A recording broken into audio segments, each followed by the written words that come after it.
Hi, my name is Richard Moore. This presentation concerns my second cousin, Noel Eliot. He was a bomber pilot during the Second World War. About 5 weeks before D-Day, he was shot down over France and looked after by the French underground for 3.5 months before he was liberated by the advancing Allied forces. In 1980, at the request of his family, Noel wrote down his experiences. His account occupied 24 A4 pages. He entitled it An Unscheduled Sojourn in France and dedicated it to, quote, "the family I am so lucky to have," unquote. In 2014, I turned this account into a small book, illustrated with photos, maps and transcripts. These form the basis for this PowerPoint presentation. Noel was born in Western Australia in 1915. He was 25 when he enlisted for service with the RAAF in August 1941, a few months before the Japs bombed Pearl Harbor. During his training in New South Wales in July 1942, he met Enid Stumbles, whom he used to refer to as a winsome lass. In Britain, Noel was assigned to number 218 Squadron of the Royal Air Force. It was based at Woolfox Lodge on the Great North Road out of London. At least half of the crews of 218 Squadron were from Commonwealth countries. The squadron was equipped with short Stirling bombers.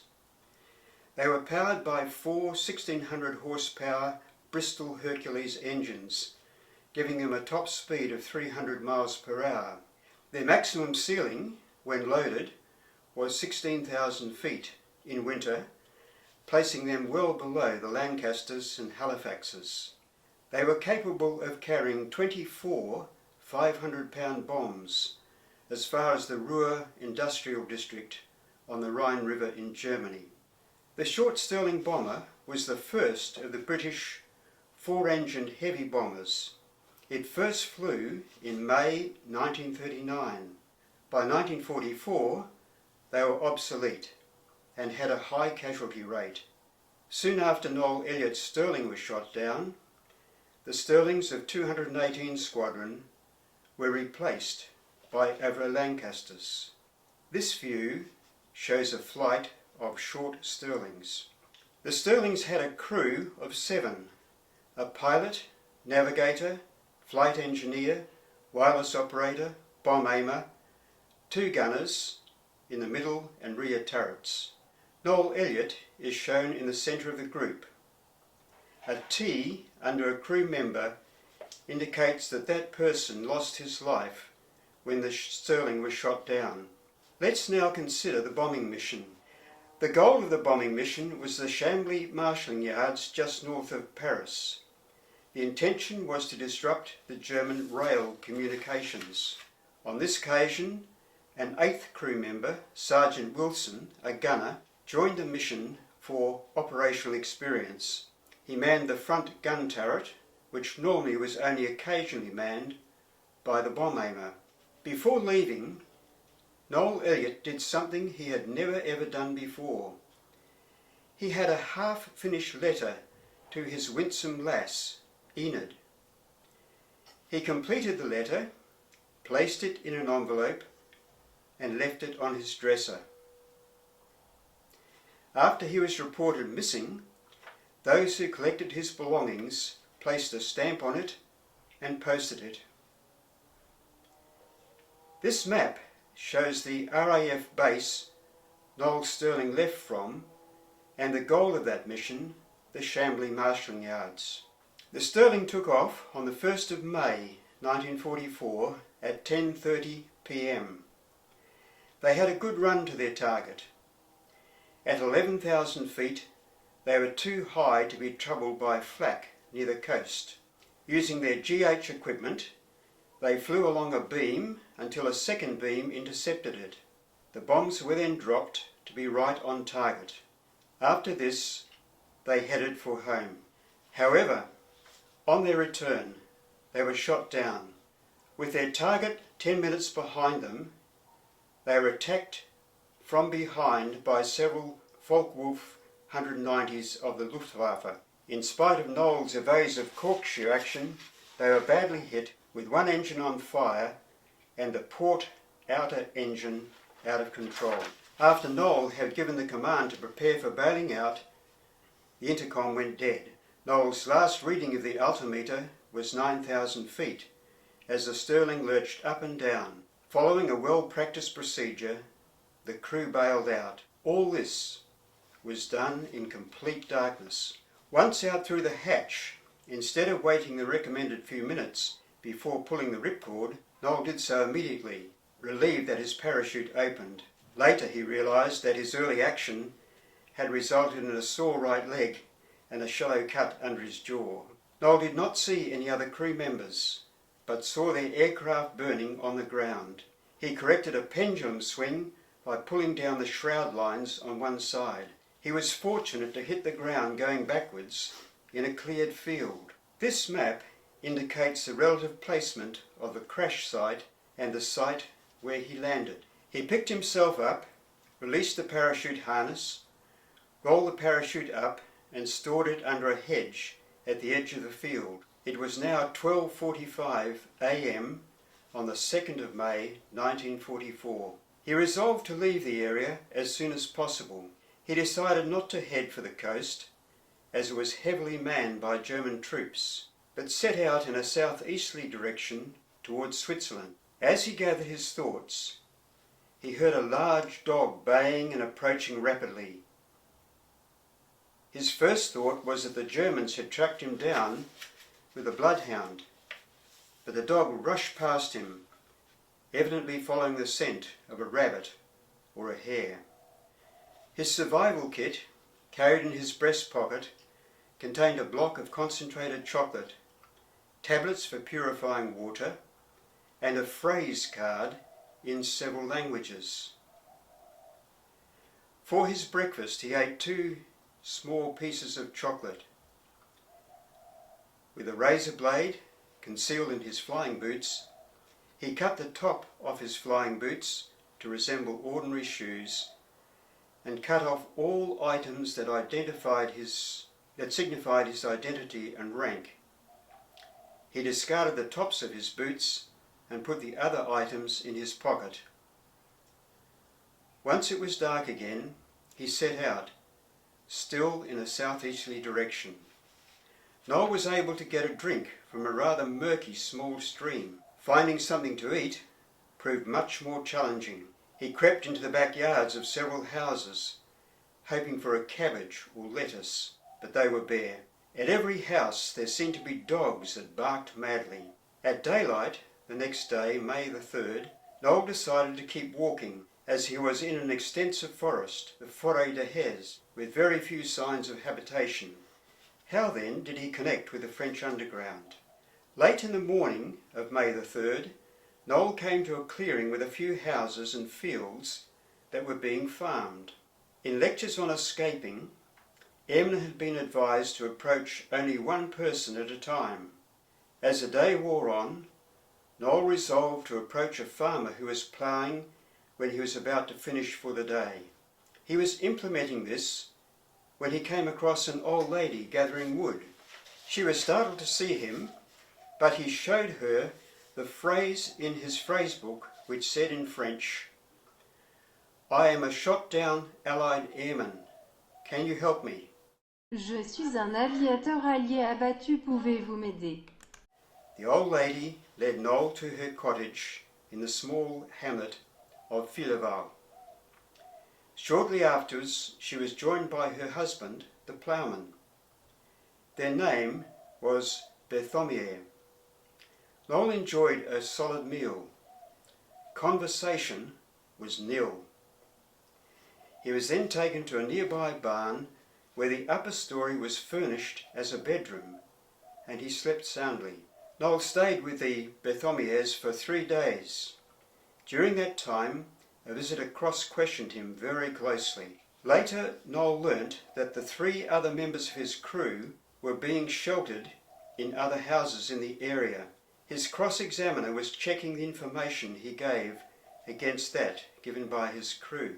On the left is a photo of Madame Berthomier and Noel, taken in 1962 when Noel and his wife visited France.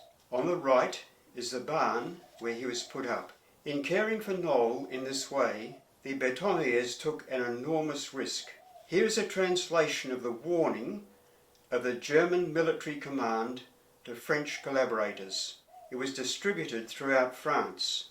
Any male person, directly or indirectly helping the crew of enemy aircraft landed by parachute, or having effected a forced landing, or assisting their evasion, or hiding or helping them in any way whatever, will be shot immediately. Women guilty of the same offences will be deported to concentration camps in Germany. Any person contributing to their capture will receive a reward of up to 10,000 francs, or, in special cases, higher. This memorial to the martyrs of the French resistance in the Picardy area was erected in Amiens, not far from the events we are portraying. This map shows some of the significant places in the area.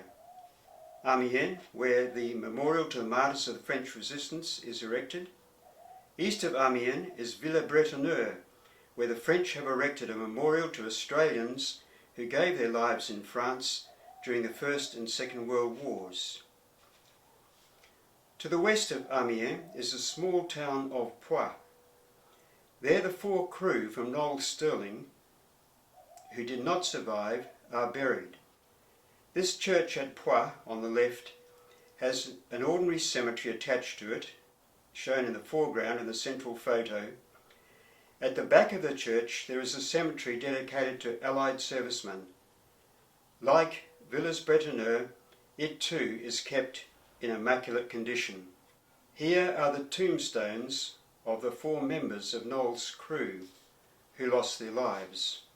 To resume our narrative of Noel and the French underground, from the Berthomiers, Noel was taken to the flour mill of Monsieur Marin at Roche-Conde on a canal. While he spent only 1 night there, he was able to have a hot bath, the only one in his 3.5-month stay in France. He was then moved to another flour mill on the river at Verdun.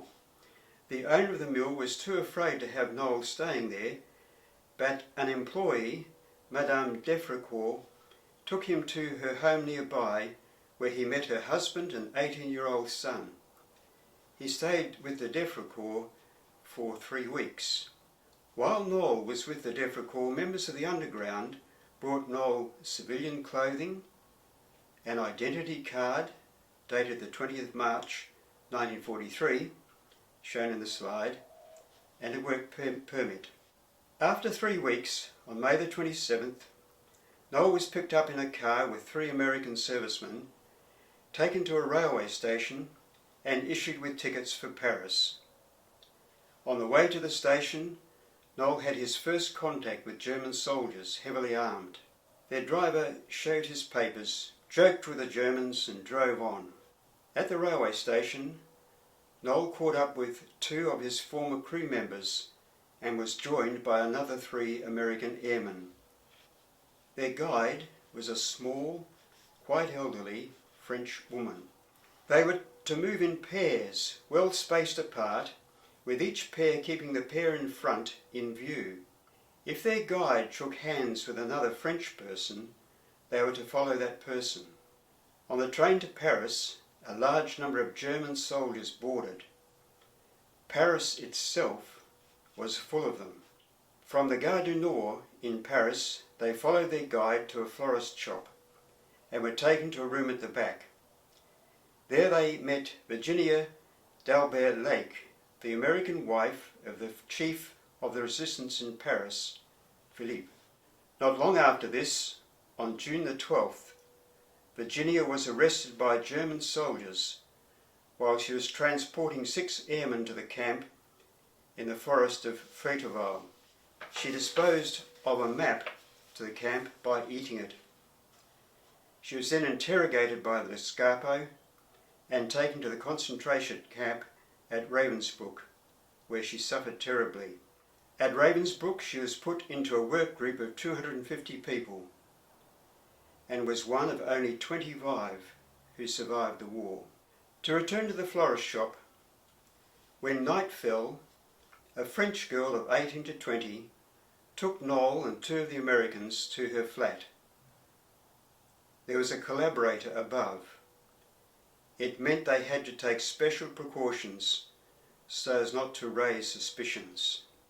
On Sunday, May the 28th, they arrived at a station in the country to find the ends of each platform guarded with soldiers with submachine guns and 10 or 12 Gestapo lined up in 2 files, closely scrutinising each passenger.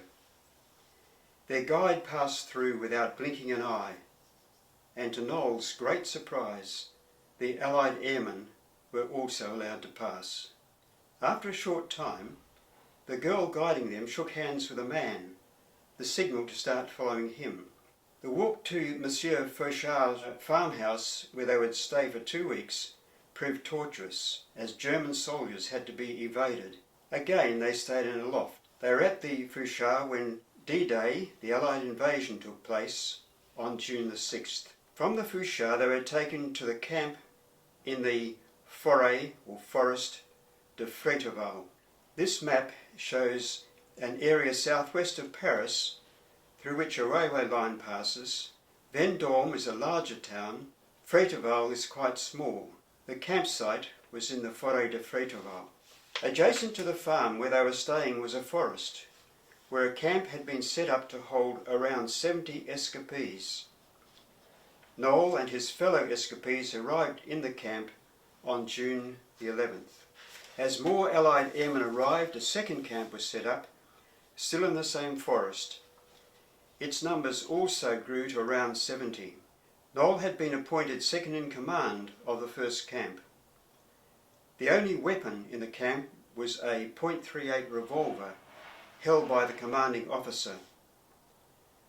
On one occasion, the CO of the camp had left Noel in charge with a revolver while he visited the second camp.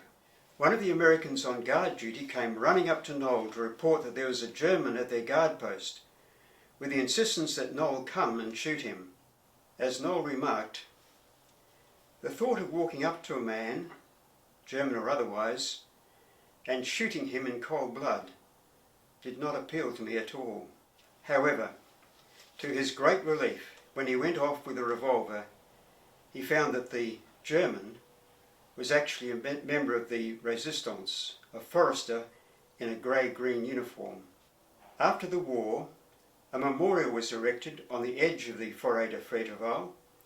Each year, memorial services held there to celebrate the achievement of the camp.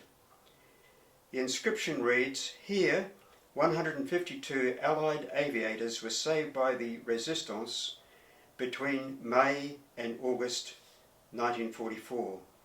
Liberation at last.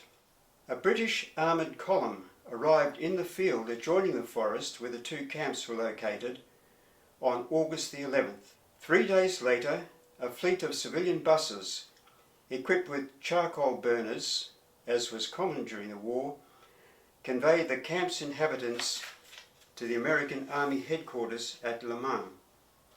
From there, trucks driven by Afro-Americans took them to a prisoner of war camp near St. Albans, where a lot of German POWs were behind the barbed wire. They overnighted there. Setting off next morning, they arrived at Bayeux, where the British Army took charge and they were issued with Army battle dress. On August the 18th, they were driven to Banfield Airfield, loaded onto Dakota aircraft and landed at Northolt Aerodrome just west of London in England. From the airport, the officers were taken by bus to Marylebone Hotel in London. One of Noel's first actions was to send a cable to his parents and the winsome lass in Sydney to say he was back, safe and well. At this time, London was under heavy bombardment by German V1 buzz bombs, leading Noel to almost wish he was back in the camp. The journey home took quite some time. There were no jetliners at this time, and the normal mode of transport from North America to Australia was by ship. The Pacific theatre of war, still very intense, dictated that the route home avoided travelling east. When the RAF authorities decided to send Noel home, he left Liverpool by ship on October the 24th, arriving in New York on November the 2nd. He spent 4 enjoyable weeks in New York. Leaving New York by train, he crossed the USA to arrive in San Francisco on December the 6th. From there he boarded a ship for Australia, arriving in Brisbane on January the 16th. After the usual filling in of forms at the personnel depot at Sandgate, he left Brisbane by train on January the 17th, bound for Perth. To his horror, he learnt that the train was not stopping in Sydney. However, it was to stop at Gosford, 76 kilometres north of Sydney. He cabled Enid Stumbles, the winsome lass, and arranged for her to meet him in Gosford. Noel arrived in Perth on January the 25th. He was met by his father, who drove him to the family home in Kalamunda. His mother was waiting at the gate. To complete this account, 2 further details need to be mentioned. Noel and Enid Stumbles were married in Sydney on the 14th of March 1946. Noel continued his flying career with the RAF and took part in the Korean War. In later life, he and Enid made their home in Canberra. 18 years after his unscheduled sojourn in France, in 1962, Noel returned to France with his wife Enid and their daughter Lindy, then aged 10. On this trip, they connected with many of those who had assisted them. The fact that Enid spoke good French greatly facilitated their visit. A further 18 years later, they made a second visit in 1980.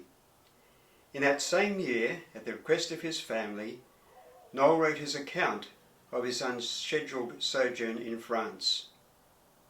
A third visit was undertaken in 1982, a fourth in 1985, and a fifth and final visit in 1988. Thank you for your attention as you listen to this story of my relative during the Second World War.